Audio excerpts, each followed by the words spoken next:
مسلمانوں ہجڑا پن چھوڑو، احساس کمتری چھوڑو، مردانہ زندگی گزارو۔ موت 2 مرتبہ نہیں آتی، موت وقت سے پہلے بھی نہیں آتی، موت وقت کے بعد بھی نہیں آتی۔ میں سمجھتا ہوں کہ جو موت قوم کی سالمیت کے لیے ہو، جو موت قوم کی عزت کے لیے ہو، جو موت قرآن کے لیے ہو، اور جو موت اسلام کے لیے ہو، جو موت نبی کی نسبت کے لیے ہو، جو موت قرآن کی نسبت کے لیے ہو، اس پر ہزاروں زندگیاں قربان ہیں۔ لعنت ہے ایسی زندگی پر کہ قرآن کی بے حرمتی کی جا رہی ہو۔ سیرت اللہ کے حبیب پاک صلی اللہ علیہ وسلم کی امی جان عائشہ صدیقہ رضی اللہ تعالیٰ عنہا سے پوچھا گیا کہ رسول کریم جناب محمد رسول اللہ صلی اللہ علیہ وسلم کی سیرت طیبہ کیا ہے؟ تو آپ اگر چاہتی اصلاح معاشرہ اور سیرت طیبہ کانفرنس منعقد کرا کر سوالات صحابہ کرام کی باری باری تقریر کراتی، اور پھر آخر میں آپ یوں عرض کرتی کہ دیکھو اللہ کے حبیب پاک صلی اللہ علیہ وسلم کی سیرت ایسے ختم نہیں ہوتی جیسے اللہ کی ذات و صفات کے بیان ختم نہیں ہوتا۔ اگر درختوں کو قلم بنا دیا جائے، سمندروں کو روشنائی بنا دی جائے، درخت لکھتے لکھتے ختم ہو جائیں گے، قلم بنتے بنتے ختم ہو جائیں گے، اور سمندر روشنائی بنتی بنتی ختم ہو جائے گی، اللہ کی ذات و صفات کا بیان ختم نہیں ہوگا۔ اسی طرح نبی کریم جناب محمد رسول اللہ صلی اللہ علیہ وسلم کی ذات و صفات کا بیان ختم نہیں ہو سکتا۔ آپ یہ کہہ سکتی تھی، لیکن آپ بڑی عقل والی تھی، بڑی سمجھدار تھی۔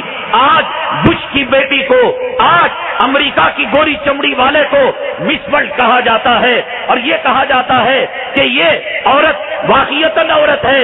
اللہ کی عزت و جلالت کی قسم، حضرت خدیجہ الکبریٰ رضی اللہ تعالیٰ عنہا کی ذہانت کے سامنے، ان کے ہوشیاری کے سامنے، ان کی چالاکی اور ان کی تدبر اور ان کے اسلام اور مسلمان اور دنیا کی خدمات کے سامنے، سورہ اسرافیل تک، حضرت اسرافیل علیہ الصلوۃ والسلام کے سور پھونکنے تک، صبح قیامت تک، میرے رب کی عزت و جلالت کی قسم، حضرت خدیجہ جیسی عورت تو آنا تھا دور کی بات، ان کی پرچھائی بھی نہیں آ سکتی۔ امی جان حضرت عائشہ صدیقہ رضی اللہ تعالیٰ عنہا جیسی خاتون آنا تو دور کی بات، ان کی پرچھائی بھی نہیں آ سکتی۔ اللہ کے حبیب پاک صلی اللہ علیہ وسلم کے علم کے 2 حصے کیے جائے، ایک جلوت کا علم، ایک خلوت کا علم۔ سوالات صحابہ نے جلوت کے علم کو امت کے سامنے رکھا، ایک امی جان عائشہ صدیقہ رضی اللہ تعالیٰ عنہا نے خلوت کے علم کو قوم کے سامنے اور امت کے سامنے رکھا۔ آپ نے یہ فرمایا، اے لوگو، اے سیرت کے طلبگار، کیا تو قرآن نہیں پڑھتا؟ یہ قرآن ہی تو رسول کریم صلی اللہ علیہ وسلم کی سیرت ہے۔ قرآن کے اندر قتال کا بیان نہیں ہے، قرآن کے اندر کیا یہودیت کا بیان نہیں ہے، قرآن کے اندر کیا عیسائیت کا بیان نہیں ہے۔ اتؤمنون ببعض الکتاب وتکفرون ببعض، جو پسند ہو میٹھا میٹھا ہف ہف اور کڑوا کڑوا تھو تھو۔ لعنت ہے مسلمانوں، کوئی یہودی نطفے سے پیدا ہوا ہوگا، کوئی عیسائی نطفے سے پیدا ہوا ہوگا جو کچھ قرآن پر ایمان لاتا ہو اور کچھ قرآن کا انکار کرتا ہو۔ اگر مسلمانوں کے نطفے سے پیدا ہوئے ہو، سر کے بالوں سے لے کر پیر کے ناخن تک، ادخلوا فی السلم کافہ، اگر تم نمونہ بنے ہوئے ہو تو کلام پاک کے الف لام میم ذالک الکتاب سے لے کر من الجنۃ والناس تک 114 سورتوں پر 6666 آیتیں اور 7 منزلوں پر مکمل ایمان لانا چاہیے۔ ایک زبر کا کوئی انکار کرے گا، ایک زیر کا کوئی انکار کرے گا، ایک حرف کا کوئی انکار کرے گا، ایک آیت کے معنی کے اندر کوئی رد و بدل کرے گا، وہ کلام پاک کے اندر تحریف کرنے والا ہے، اور کلام پاک کے اندر تحریف کرنے والا کافر ہے۔ کلام پاک کے اندر تحریف کرنے والا ایمان سے نکل جاتا ہے۔ نبی کی سیرت تبت یدا ابی لہب بھی ہے، نبی کی سیرت ورفعنا لک ذکرک بھی ہے، نبی کی سیرت والشمس وضحاها بھی ہے، نبی کی سیرت واللیل اذا یغشی بھی ہے، نبی کی سیرت والفجر ولیال عشر بھی ہے، نبی کی سیرت سبحان الذی اسری بعبدہ کہہ کر اللہ تعالیٰ نے معراج کا واقعہ بیان کر کر یہ نہیں کہ ٹائم پاس کے لیے کہ پہلے آسمان پر پہنچے آدھا گھنٹہ شعر و شاعری ہوئی اور دوسرے آسمان پر پہنچے. آج ہمارے اصلاح معاشرہ کے اجلاس کے اندر، سیرت طیبہ کے اجلاس کے اندر بڑے افسوس کی بات ہے، بڑے دکھ کی بات ہے کہ اس علاقے کے اندر جب 30-35 سال بعد یہ جلسہ شروع کیا گیا، کاش سنت کے ماحول کے اندر شروع کیا جاتا، دیوبندیت کے ماحول کے اندر شروع کیا جاتا، کفر و شرک سے پاک منزہ ماحول کے اندر اس کو شروع کیا جاتا، تو پھر آگے اسی حساب سے یہ جلسے چلتے. کاش یہاں ہم بریلویوں کی نقالی نہ کرتے، رضاخانیوں کی نقالی نہ کرتے. ہمیں نعتیہ مشاعرہ بنانے کی کوئی ضرورت نہیں ہے. ہم رسول اللہ صلی اللہ علیہ وسلم کی سیرت حضرت حسان ابن ثابت کو فراموش نہیں کرتے، ہم اس کا انکار نہیں کرتے. حضرت حسان ابن ثابت کے کرامتیں اور ان کی شعر و شاعری، اس کا مقام الگ ہے، اصلاح معاشرہ کا مقام الگ ہے، سیرت طیبہ کا مقام الگ ہے. یہ گانا بجانا کر کر، وقت ضائع کر کر 2-2:30 بجے جب نیند کا ماحول ہو مقرروں کو لا کر بٹھانا، یہ کون سی دیوبندی شان ہے؟ حضرت اقدس مولانا ابرار الحق صاحب کا ہم نام لیوا ہیں، حضرت تھانوی کے نام لیوا ہیں، ہم رشید احمد گنگوہی حضرت مدنی کے نام لیوا ہیں. میں خدا کا واسطہ دے کر پوچھتا ہوں، حضرت اقدس مولانا ابرار الحق صاحب رحمت اللہ علیہ عشاء کے بعد کتنی دیر بیان کیا کرتے تھے؟ حضرت تھانوی کتنی دیر بیان کیا کرتے تھے؟ کیا ان جلسوں پر خدا کی لعنت نہیں آتی کہ 3:30-4 بجے تک لوگ مقرروں کے تقریر سے لطف اندوز ہوتے رہے؟ بعض مشائخ نے بیان کیا کہ جو تقریریں کان کی لذت کے لیے سنی جاتی ہیں، اصلاح کے لیے نہیں سنی جاتی، آخرت کے لیے نہیں سنی جاتی. فرمایا یہ جو ہے جس طریقے سے ٹی وی کا ایک منورنجن ہے، ڈرامے کا ایک منورنجن ہے، فلم کا ایک منورنجن ہے، اس کو اصلاح معاشرہ کے اجلاس کو، سیرت طیبہ کے اجلاس کو ایک منورنجن کا ذریعہ بنا لیا. وہ بنگالی میں بھجن گائے گا، یہ ہندی میں کیرتن گائے گا، وہ شعر و شاعری کرے گا.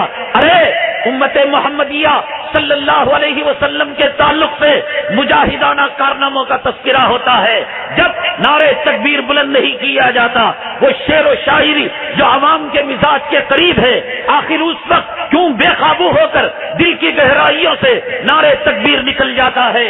یہ سب کس چیز کی غمازی کرتے ہیں؟ یہ کس چیز کی دلالی کرتے ہیں؟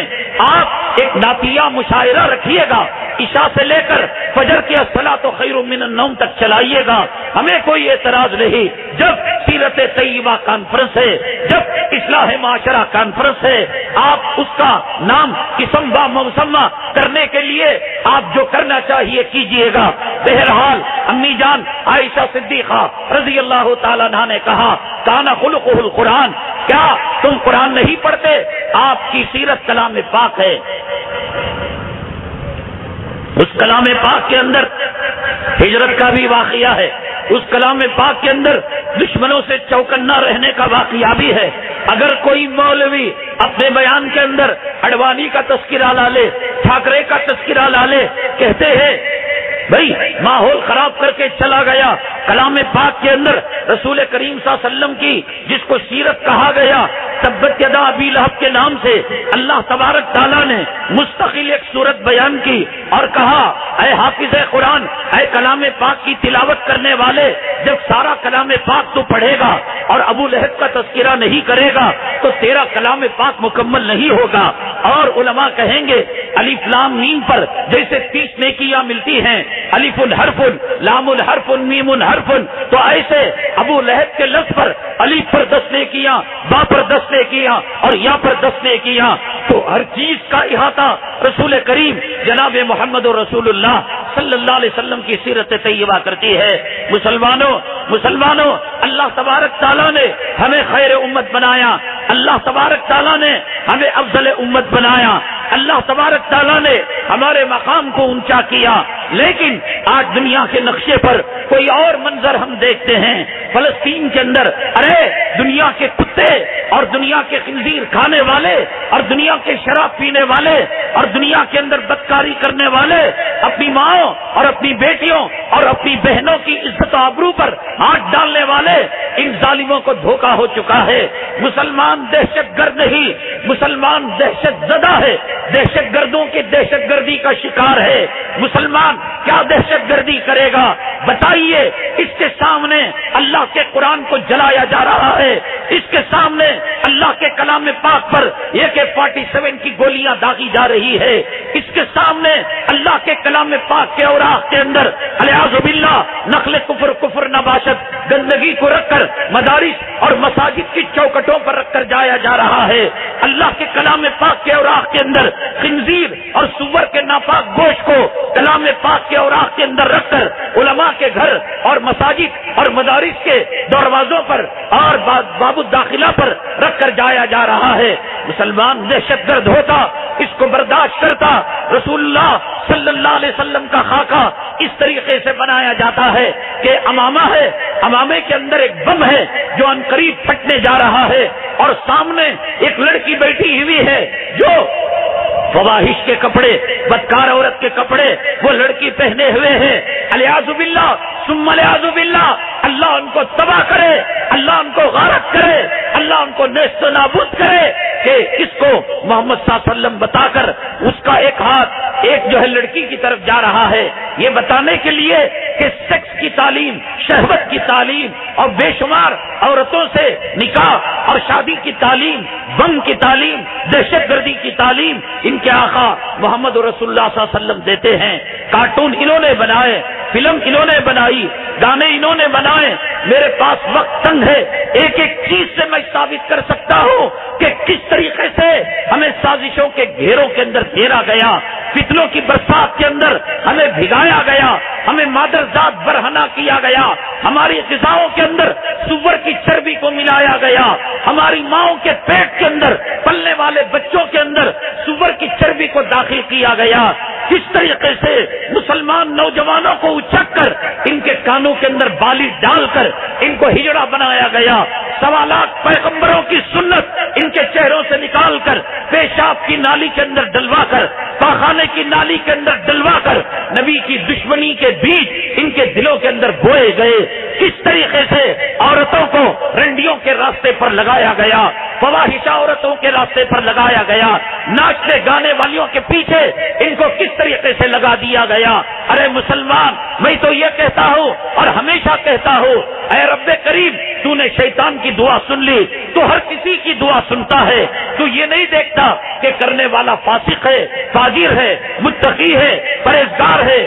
شیطان کو جب دربار سے نکالا جا رہا تھا اس نے کئی دعائیں کی اور اللہ تعالیٰ نے وہ دعا قبول کر لی۔ اے رب کریم، جب تو شیطان کو اپنے دربار سے نکال رہا تھا، لعنت کا توق اس کے گلے کے اندر ڈال رہا تھا، اس وقت اس نے دعائیں کی اور ان دعاؤں کو تو نے قبول کر لیا۔ اے رب کریم، ان کے پجاریوں کی دعا کو قبول کر لے، ان کے پجاریوں کے بول کو قبول کر لے۔ یہ تو کہتے ہیں ہمیں دہشت گرد کے دال کا ہمیں پتہ نہیں ہے، ہماری ماں اور بہنوں کی عزتیں لٹتی ہیں، ہم کانفرنس کرتے ہیں، مخالف دہشت گردی کانفرنس، کھاتے ہیں، پیتے ہیں، سیلوٹ مارتے ہیں، بڑوں کی چاپلوسی کرتے ہیں، اپنا جھنڈا بلند کرتے ہیں، پھر اس بات کا پتہ نہیں کہ جس کی عزت لٹی اس کا کیا ہوا، جس کا گھر جلا اس کا کیا ہوا، جس کی مسجد تباہ ہوئی، ویرات ہوئی، اس محلے کا کیا ہوا۔ کس طرف انگریز نے ہمیں چلا دیا ہے، اس ملک نے ہمیں چلا دیا ہے، اور ان ظالموں کے پنجے مڑوڑتے جنہوں نے ہماری ماں اور بہنوں کی عزت و آبرو کی طرف ہاتھ اٹھایا، وہ افسران جو داڑھی والوں کو، مفتیان کرام کو، علماء کرام کو بے قصور ان پر کیسز ڈال کر ٹاڈا اور کوٹا کے تحت ان کو جیلوں کے سلاخوں کے پیچھے اندھیری کوٹری کے اندر ڈال دیا گیا۔ یہ کرنے کے بجائے ہم اپنی تنظیموں کا، اپنی تحریکوں کا اور اپنے بڑے لوگوں کا جھنڈا بلند کر کر اپنی دل کی بھڑاس کانفرنس کی چار احاطے کے اندر ہم نکال لیتے ہیں. ہم بزدل ہیں بزدل. اے اللہ شیطان کی دعا کو تو نے قبول کر لیا, ان کے بول کو تو قبول کر لے, ہمارے اندر وہ چیز پیدا کر دے وہ جو سمجھتے ہیں, اور ہمیں وَأَعِدُّوا لَهُم مَّا اسْتَطَعْتُم مِّن قُوَّةٍ وَمِن رِّبَاطِ الْخَيْلِ تُرْهِبُونَ بِهِ عَدُوَّ اللَّهِ وَعَدُوَّكُمْ. اے اللہ ہر نوجوان کو سلطان صلاح الدین ایوبی کے اوصاف پیدا کر دے. اے رب کریم محمود غزنوی کے اوصاف پیدا کر دے.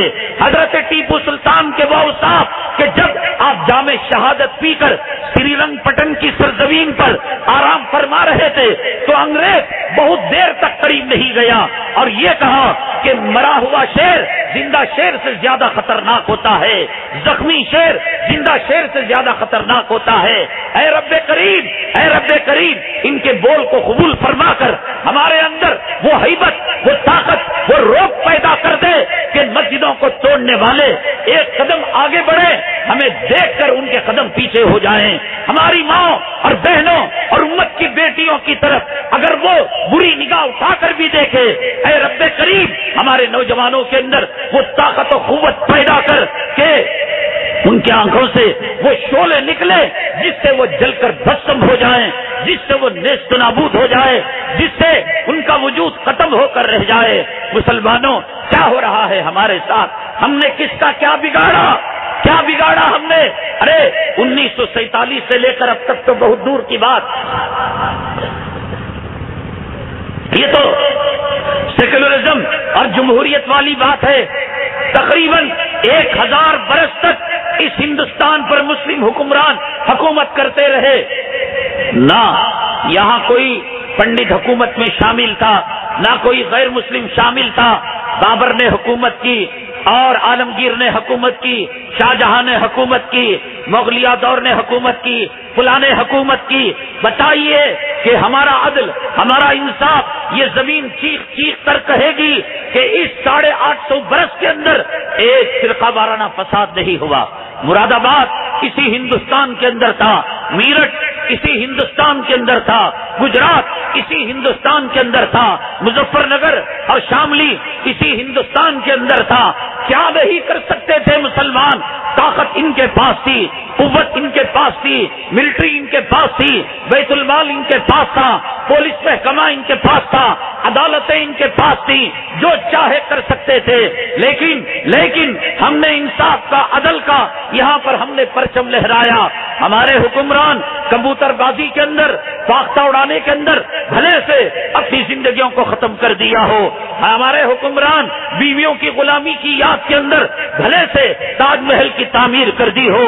ہمارے حکمران نواب بن کر بھلے سے باندیوں کے پیچھے اپنی زندگی کو لگا دیا ہو.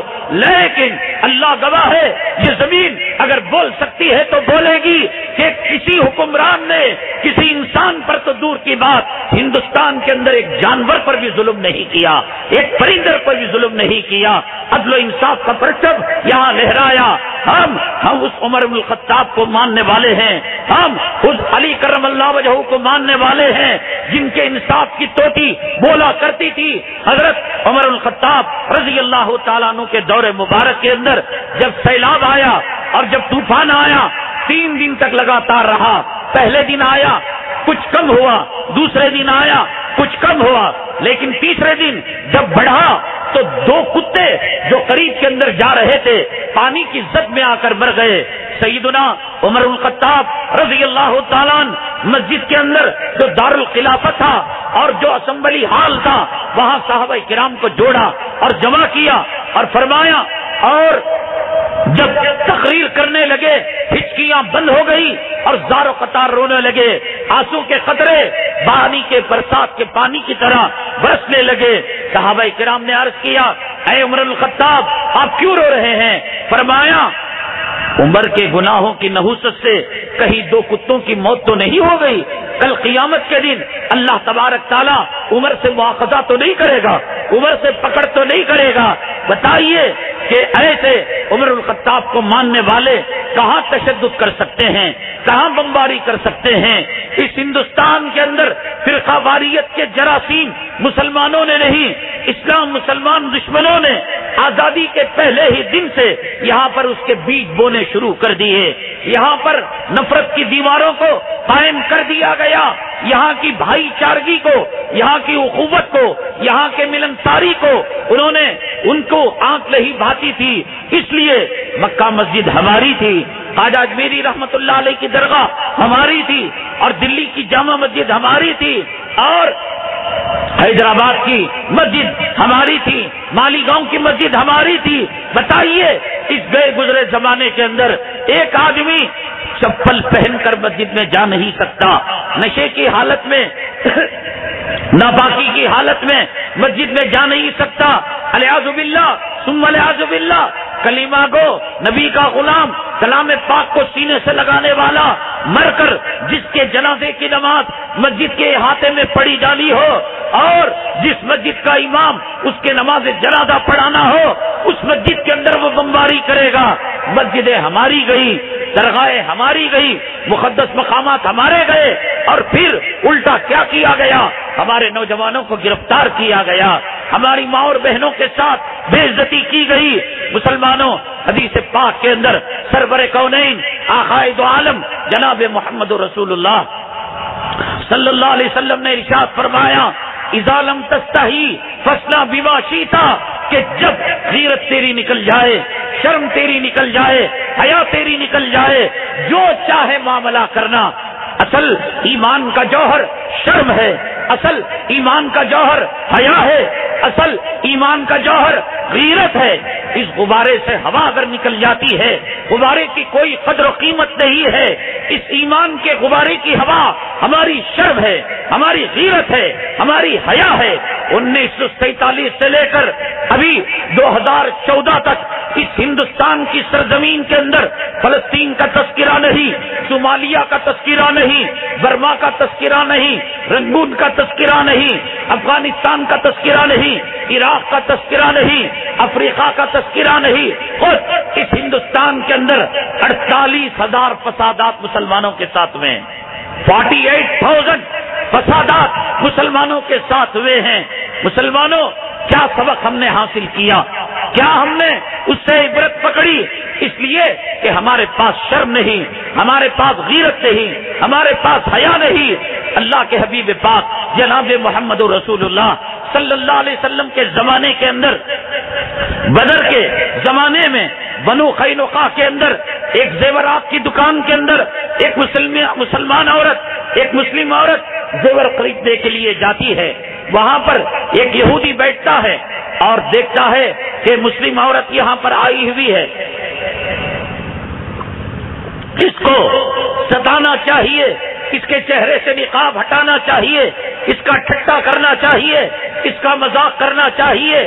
یہ کہہ کر اس نے دیوار کے اندر ایک کیل گاڑ دی، ایک میخ کو لگا دیا، ایک کھوٹی کو لگا دیا، اور اس کے برقعے کا اور اس کی چادر کا دامن اس سے باندھ دیا تاکہ جب وہ اٹھے اس کا چہرہ کھل جائے.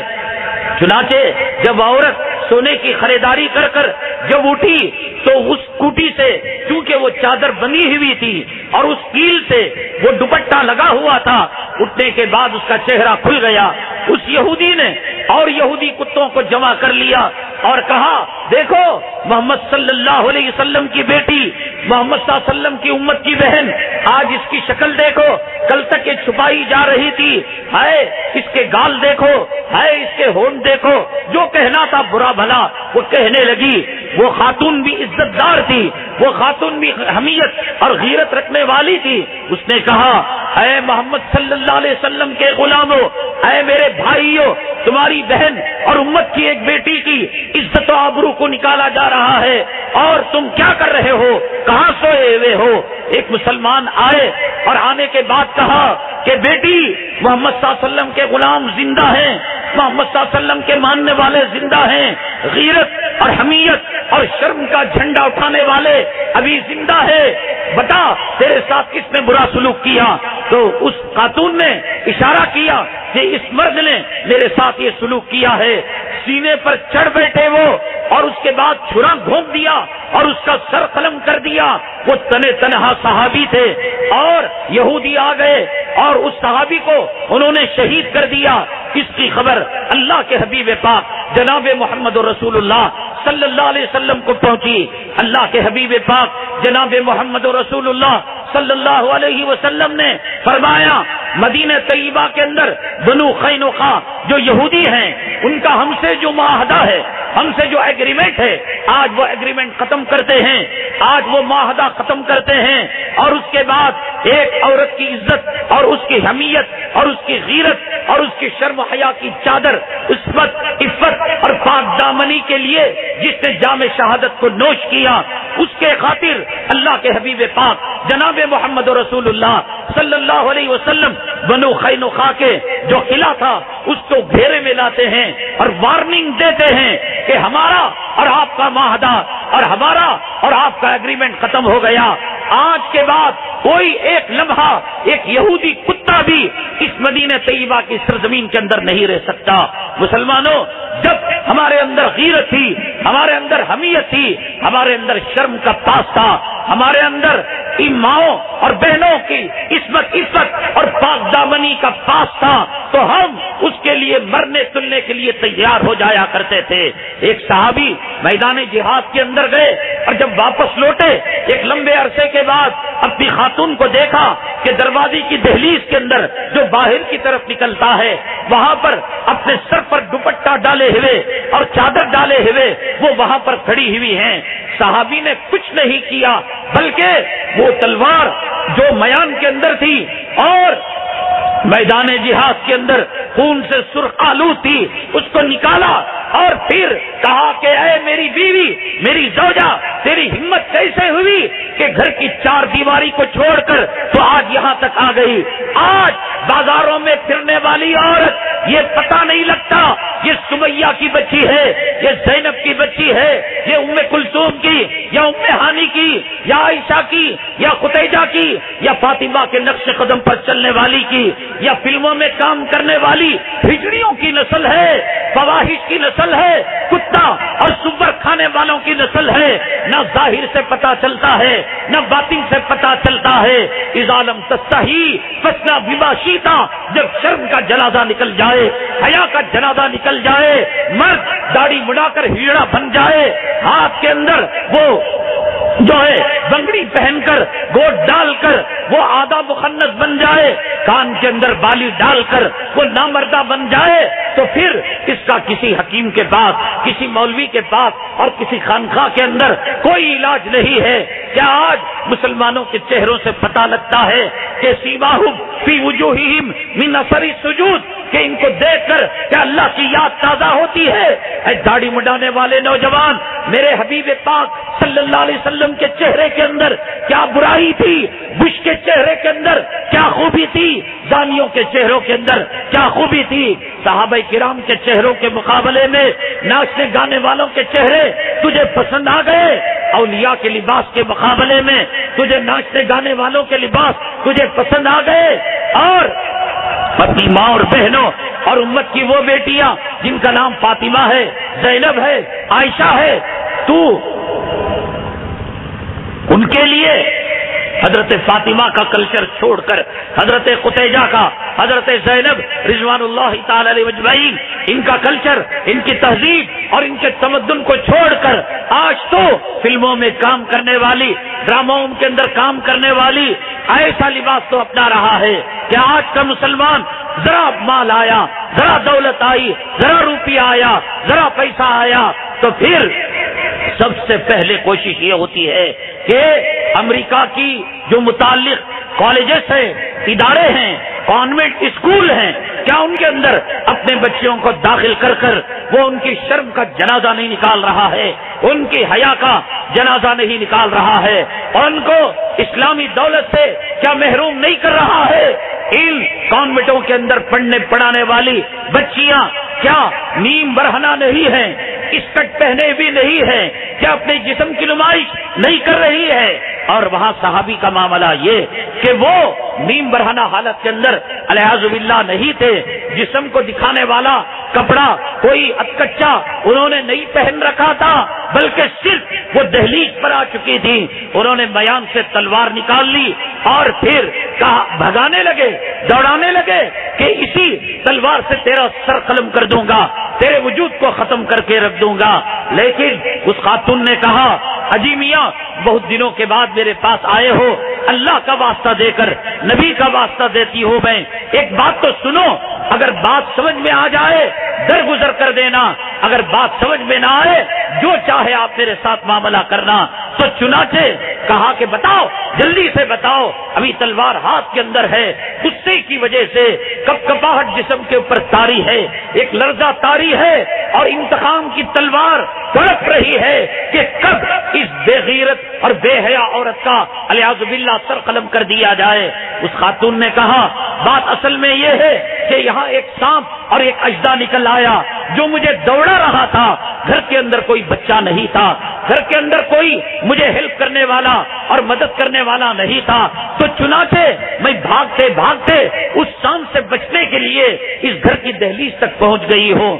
اگر دیکھو یہ گناہ قابل معاف ہے تو مجھے معاف کر دینا، اگر یہ قابل سزا ہے تو مجھے قتل کر دینا۔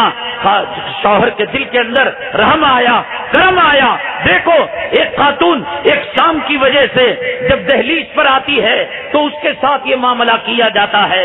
آج مسلم سماج کی حالت کیا ہے، مسلم سوسائٹی کی حالت کیا ہے، نوجوانوں کی حالت کیا ہے؟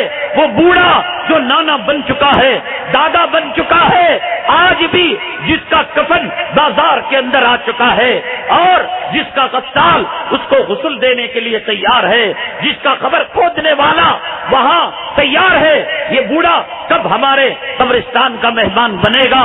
آج وہ بوڑھا بھی اپنے اندر جیپ کا سہارا دے کر 1.25 لاکھ پیغمبروں کی سنت اپنے چہرے سے نکال کر پیشاب کی نالی کے اندر ڈال رہا ہے، پاخانے کی نالی کے اندر ڈال رہا ہے۔ پھر کہا اللہ کی مدد آئے گی۔ حضرت مولانا پیر ذوالفقار صاحب دامت برکاتہم العالیہ، اللہ تبارک تعالی صحت و شفا کے ساتھ، عافیت کے ساتھ آپ کا اور آپ جیسے اولیاء کرام کا سایہ تا دیر ہمارے سروں پر قائم و دائم رکھے۔ اللہ مجھے دیکھتا، تجھے دیکھتا، میری گھر کی عورتوں کو دیکھتا، تیری گھر کی عورتوں کو دیکھتا، میرے تیرے معاملات کو دیکھتا۔ قوم لوط کی طرح یہ بستی کو الٹ دیا جاتا، قوم نوح کی طرح اس بستی کو غرق آب کر دیا جاتا، اس کو نیست و نابود کیا جاتا۔ لیکن میں سمجھتا ہوں ایسے اولیاء کرام کے صدقے میں اللہ تبارک تعالیٰ نے اس دنیا کو باقی رکھا ہے۔ میرے بھائی، یہ حضرت مولانا پیر ذوالفقار صاحب دامت برکاتہم العالیہ، یہ اتنے بڑے اللہ کے ولی ہیں، یہ اتنے بڑے بزرگ ہیں، ان کی تعلیم اور ان کا ایجوکیشن اور ان کی ترقی اور ان کا مقام ولایت تک پہنچنا بڑے عجیب و غریب مراحل سے یہ طے ہوا۔ پہلے انہوں نے دنیا کی تعلیم حاصل کی، میٹرک کی تعلیم حاصل کی، انجینئرنگ کی تعلیم حاصل کی، پھر اللہ نے ان کو دین اسلام کے لیے قبول فرمایا۔ بہرحال وقت کی تنگی ہے، جب دور حدیث کے اندر پہنچے تو جو استاد ان کو بخاری شریف پڑھا رہا تھا، جو بخاری شریف پڑھانے والا شیخ الحدیث تھا، جب بخاری شریف کی آخری روایت پر پہنچا، کلمتان حبیبتان الی الرحمن، جو بخاری شریف کی آخری روایت ہے، جب اس کا ترجمہ ہو گیا، ختم بخاری ہو گئی، دعا ہو گئی، لوگ اور شاگرد بکھرنے لگے، ادھر ادھر جانے لگے، تو ان کے استاد محترم شیخ الحدیث نے کہا ابھی یہ مجلس ختم نہیں ہوئی، ابھی اس کی کچھ کاروائی باقی ہے۔ طلباء متحیر ہو گئے، ششدر ہو گئے، دعا تو ہو گئی اور حدیث کی تشریح ہو گئی، حدیث کا بیان ہو گیا، اب یہ کیا معاملہ ہو رہا ہے؟ حضرت نے کہا، شیخ الحدیث صاحب نے، استاد محترم نے اے پیر ذوالفقار آپ آئیے یہاں مسجد کے اندر بیٹھیے، مسجد کے اوپر بیٹھیے کہ جہاں پر استاد بیٹھتا ہے، شیخ الحدیث بیٹھتا ہے۔ حضرت کچھ ہچکچانے لگے، کچھ شرمسار ہونے لگے، کہا الامر فوق الادب، میری بات مانیے گا، آپ آئیے، آپ میرے حکم کی تعمیل کیجئے۔ اگر آپ مجھے اپنا استاد اور شیخ الحدیث مانتے ہیں۔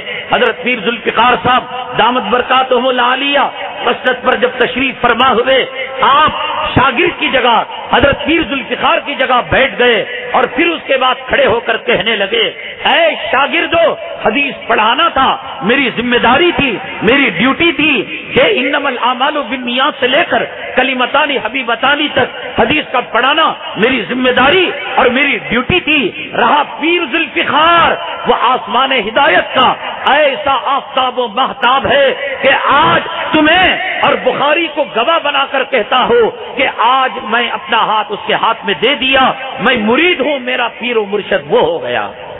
اللہ تبارک تعالیٰ نے علماء دیوبند کے اندر کیسے کیسے درخشندہ ستارے پیدا فرمائے۔ ہمیں شان ہے جو علماء دیوبند سے جڑے ہوئے ہیں، جو علماء الیاسی لشکر سے جڑے ہوئے ہیں، جو رشید احمد گنگوہی سے جڑے ہوئے ہیں، جو حضرت تھانوی سے جڑے ہوئے ہیں، جو شیخ الاسلام سے جڑے ہوئے ہیں، جو شیخ الہند سے جڑے ہوئے ہیں، جو حضرت مولانا دامن شہید سے جڑے ہوئے ہیں، جو امداد اللہ مہاجر مکی سے جڑے ہوئے ہیں۔ کوئی ہوگا کمینہ جو فلم میں کام کرنے والے سلمان سے جڑا ہوگا، کوئی فلاں سے جڑا ہوگا، کوئی رنڈی سے جڑا ہوگا، کوئی رنڈوے سے جڑا ہوگا۔ اے نوجوان، ابھی وقت ہے، ان اولیاء کرام کے قریب آ جا، ان علماء دیوبند کے قریب آ جا، ان مدارس کے قریب آ جا، ان مساجد کے قریب آ جا۔ اب دیکھ، اس بات کی تلاش میں نہ رہنا کہ شیخ عبد القادر جیلانی آسمان سے حضرت عیسیٰ علیہ الصلوۃ والسلام کی طرح نازل ہوں گے۔